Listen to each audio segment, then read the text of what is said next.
I've been wanting to upgrade my welder setup, specifically checking out new inverter technology. Today is the day. We've got this combination welder from bestarc at the impossibly low price of under $200. This one specifically on Amazon is $160. And why I say that's an upgrade, because it gives us the ability to do MIG, stick, or TIG welding, MIG with or without gas. It seems impossible, but there is a core technology, as I alluded to already, inverters, that have allowed this to occur. And the fact that it's all able to fit in this relatively small box, and relatively lightweight, versus this old welder that's large and impossibly heavy. The other thing is my existing MIG welder here, gas or without gas, so flux core wire or with gas, has done a decent job, but it's 110 volt only. The new one also, I can do 110 volt or 220 volt. 220 volt basically gives you more energy to weld thicker materials. Every welder has to convert our alternating current that we get in our homes to direct current to weld with, and also up the voltage. The old, big, heavy welders use transformer technology to occur that. Basically, we spools of copper wire, use that and run the electricity through that, create a magnetic field, have another spool of wire that changes that magnetic field back into electricity. Basically, electron flow, or should I say electron movement. Electrons don't start at one end of the wire and zip through the wire and go, it's more of a oscillation through the conductor. Anyway, new technology uses inverters, basically circuit boards with semiconductors on them to convert DC to AC and change our voltages. So it's able to do it in a much smaller footprint with much less copper, making it smaller and lighter. Pretty neat. So for this impossibly low price, can this thing be as good as the old type of welder? We're gonna find that out. We're gonna get out of the box, get it set up, and do some tests against our existing welder, which, to be honest, I've never really been extremely happy with. MIG with shielding gas can put down some decent welds, but the flux core wire I've never been extremely happy with. I found I've always have to grind after the fact, especially if I'm making furniture pieces or something like that. The weld, as it's put down, my skill level isn't great, but as it's put down is not pretty. Let's see if the inverter technology helps that, or if is it at parity. I'm amazed that all of this came in that little box. We've got our gas hose if we want to use shielding gas. We've got a flux core wire and a regular MIG shielded gas wire for mild steel. We've got a cable for stick welding. Standard is the 220 volt outlet. We've got a 220 to 110 adapter. This should be NEMA 14. We've got the unit itself, which is impossibly small. We've got our ground clamp and our MIG attachment. One nice thing here, you want to switch polarity if you're using shielding gas or not shielding gas. So the ground clamp, if you're using shielding gas, you want a negative, positive if you're using flux wire. This is a very nice setup here. We've got a quick disconnect. Makes it very easy. On the old welder here, you actually have to go inside and change the polarity here.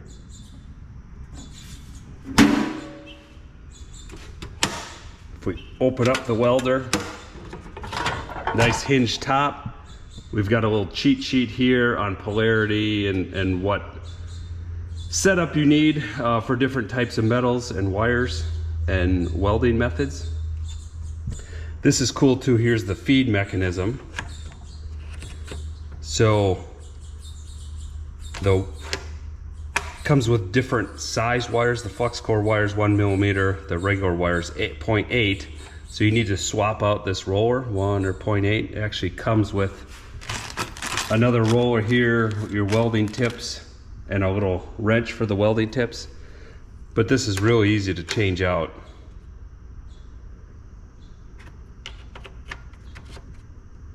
Seems simple. Very slick. There's a feed button here to get yourself going. Very nice. On the old one, we've got a similar system.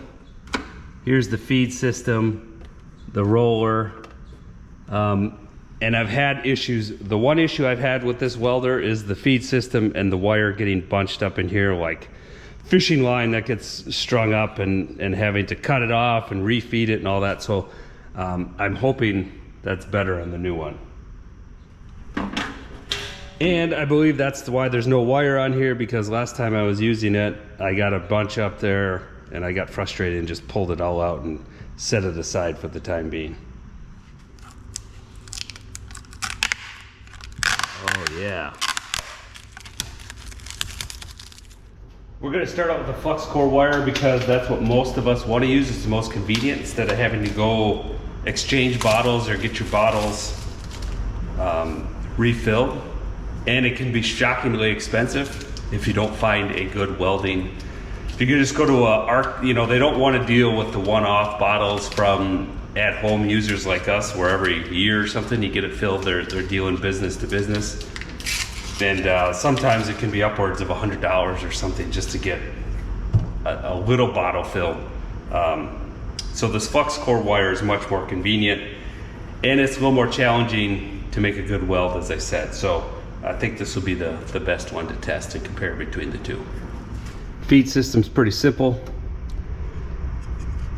There's a little spring and a plastic wing nut to get your pre-tension. Feed it through here, down to your roller.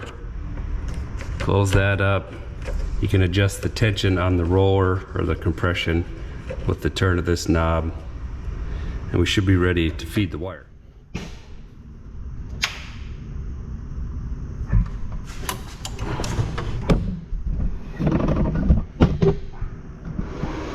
Wow, look at that fancy display.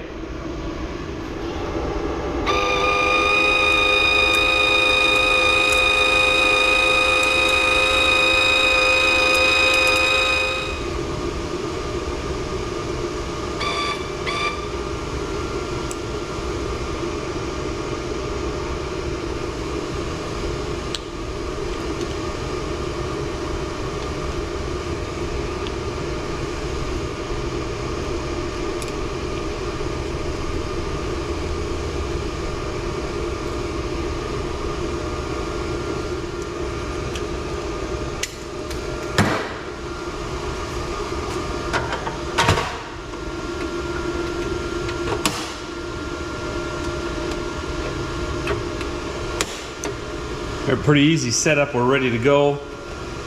We can select our different weld methods here with this button, gas or gasless.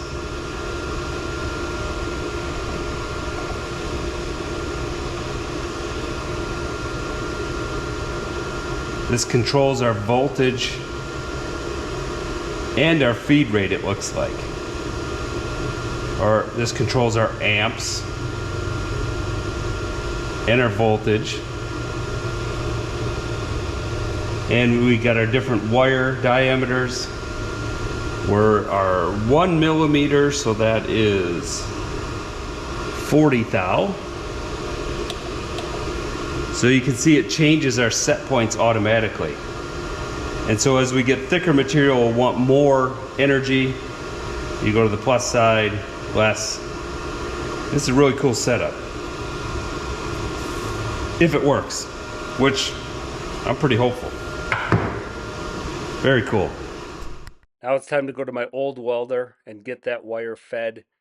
The first attempt was unsuccessful. I don't know if the feed wire in the MIG torch, there's a break in it somewhere, there's a catch in the wire, it bunches up.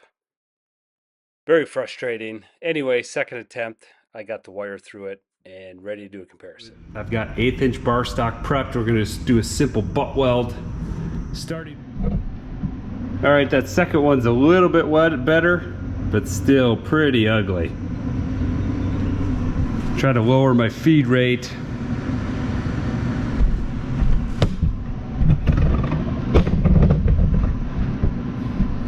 Try again.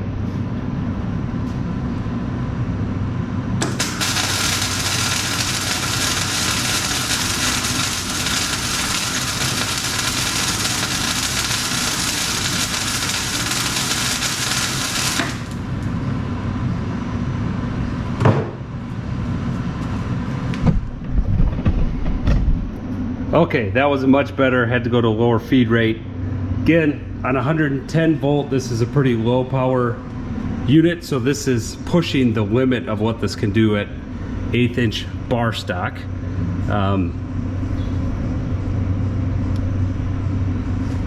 My angle is off a little bit. My penetration's better on this side. The other side undercut a little bit. Still not great. But it is capable of doing a weld that sticks the two together, but still not great. Again, this is very part-time for me.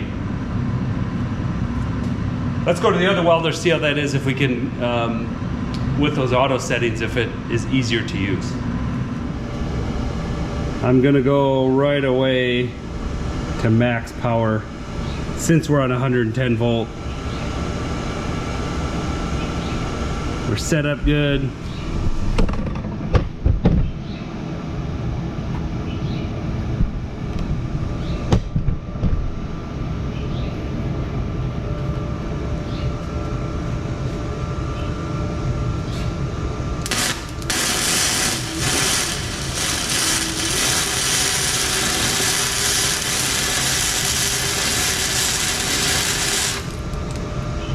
Wow. Wow. Way more power even on the 110 volt. Look at the penetration got there.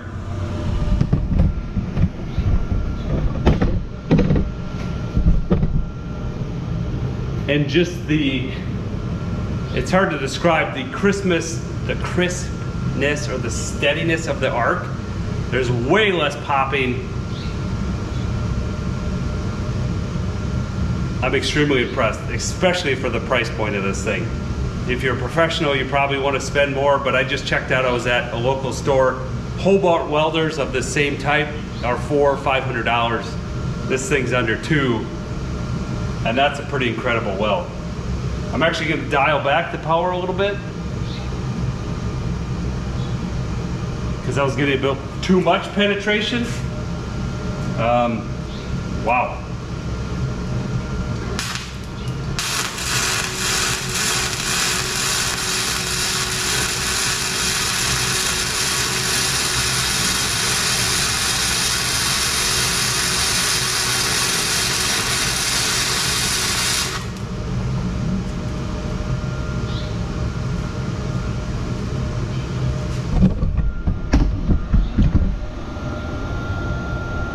I mean, I'm impressed. I am impressed.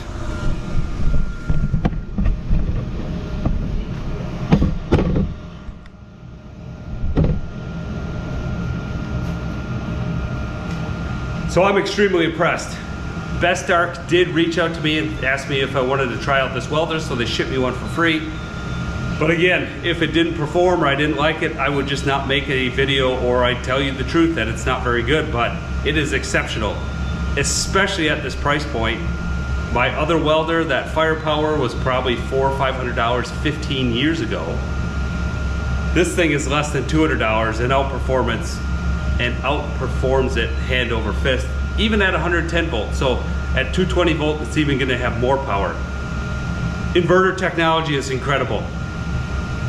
It's far superior to the old transformer technology. If you've been holding off, don't anymore. These things are awesome. It's not industrial grade. It's meant for the at-home user, residential customer for occasional use.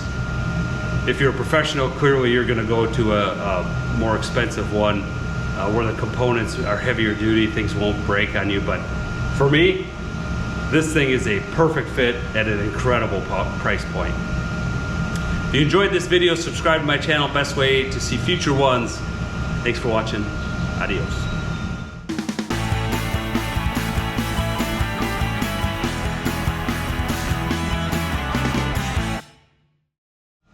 So companies do reach out to me. I get maybe 1 or 2 a day to ask me to test their products. The vast majority of them I say, no thanks, because they don't fit my channel. It's something I'm not interested in. I've always wanted to try out this inverter technology, so I said yes to Bestarc, and I'm glad I did, because this is a very cool product. Incredible what technology has enabled, made a better welder, smaller package for cheaper. You don't often get that win-win-win combination. Now I have to figure out what to do with this. It is absolutely 100% not needed anymore. It's a piece of junk compared to that new one.